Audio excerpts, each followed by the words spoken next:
Assalamualaikum warahmatullahi wabarakatuh.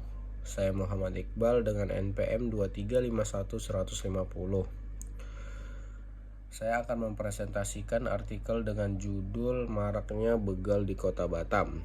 Pendahuluan, Kota Batam sebagai salah satu kota industri dan perdagangan utama di Indonesia, kini dihadapkan dengan masalah serius yang meresahkan warga dan mengancam stabilitas keamanan.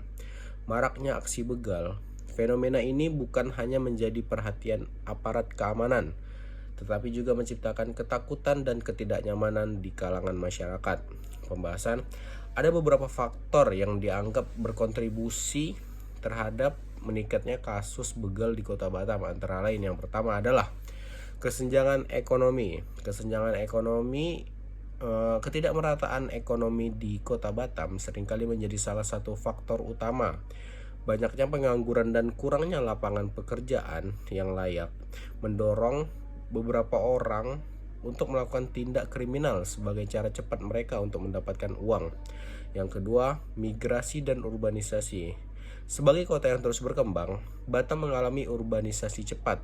Penduduk baru yang tidak memiliki keterampilan atau pekerjaan tetap kadang-kadang beralih ke tindakan kriminal untuk memenuhi kebutuhan sehari-hari. 3. Kurangnya pengawasan. Beberapa daerah Batam mungkin kurang mendapat pengawasan ketat dari pihak berwajib.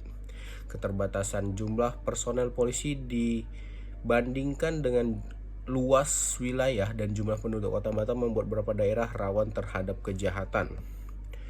Nah, kemudian ada dampak terhadap masyarakat. Maraknya begal di Kota Batam membawa dampak negatif baik secara psikologis maupun ekonomi bagi masyarakat setempat. Di antaranya adalah rasa aman yang hilang. Ketakutan terhadap aksi begal membuat masyarakat merasa tidak aman. Mereka ketakutan terutama saat beraktivitas di malam hari atau di daerah-daerah tertentu yang kurang pengawasan atau di daerah yang sepi. Yang kedua, kerugian material. Banyak korban begal yang kehilangan harta benda seperti kendaraan, uang, dan barang elektronik. Hal ini berdampak pada ekonomi keluarga dan seringkali memerlukan waktu lama untuk pemulihan.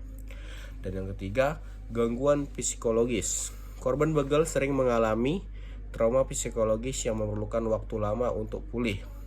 Rasa cemas dan takut yang berlebihan dapat mengganggu aktivitas sehari-hari mereka. Nah, apa sih solusi dan langkah penanggulangan yang dapat dilakukan oleh aparatur pemerintah maupun masyarakat itu sendiri? Yang pertama, penegakan hukum yang tegas. Nah, yang jelas penegakan hukum yang tegas, peningkatan patroli polisi di daerah rawan begal dan penegakan hukum yang tegas terhadap pelaku begal diharapkan dapat memberikan efek jera. Jadi pelaku kriminal ini semoga dia bisa dihukum dengan tegas agar dia jera dan tidak melakukan perbuatannya, tidak mengulang perbuatannya. Yang kedua, meningkatkan kesempatan kerja. Pemerintah setempat perlu menciptakan lebih banyak lapangan pekerjaan dan memberikan pelatihan keterampilan kepada warga, terutama mereka yang berisiko tinggi melakukan tindak kriminal. Yang ketiga, pemasangan CCTV dan penerangan jalan. Nah, biasa kan begal-begal itu dia beraksi di tempat yang gelap, yang sepi. Nah, jadi sepertinya perlu memasang beberapa CCTV di tempat strategis atau serta memperbaiki penerangan jalan yang dapat membantu dan memantau dan mencegah tindak kriminal agar begal itu berkurang lah. Nah, yang keempat, pemberdayaan masyarakat. Masyarakat harus diberdayakan untuk aktif dalam menjaga lingkungan. Pembentukan kelompok ronda atau keamanan lingkungan bisa menjadi solusi efektif. Yang kelima, edukasi dan penyuluhan. Edukasi kepada masyarakat mengenai cara-cara pencegahan kejahatan dan pentingnya melaporkan kejadian kriminal juga sangat penting. Penyuluhan ini bisa dilakukan berbagai media termasuk media sosial dan pertemuan warga. Kesimpulannya, maraknya begal di Kota Batam merupakan tantangan besar yang memerlukan perhatian serius dari berbagai pihak. Dengan penanganan yang tepat dan kerjasama yang baik antara pemerintah dan aparat keamanan serta masyarakat, Diharapkan masalah ini dapat diatasi dan Batam dapat kembali menjadi kota yang aman dan nyaman bagi semua warganya. Keamanan adalah hak dasar setiap warga, dan menjaga serta meningkatkan keamanan adalah tanggung jawab bersama. Sekian dari saya, lebih kurangnya mohon maaf.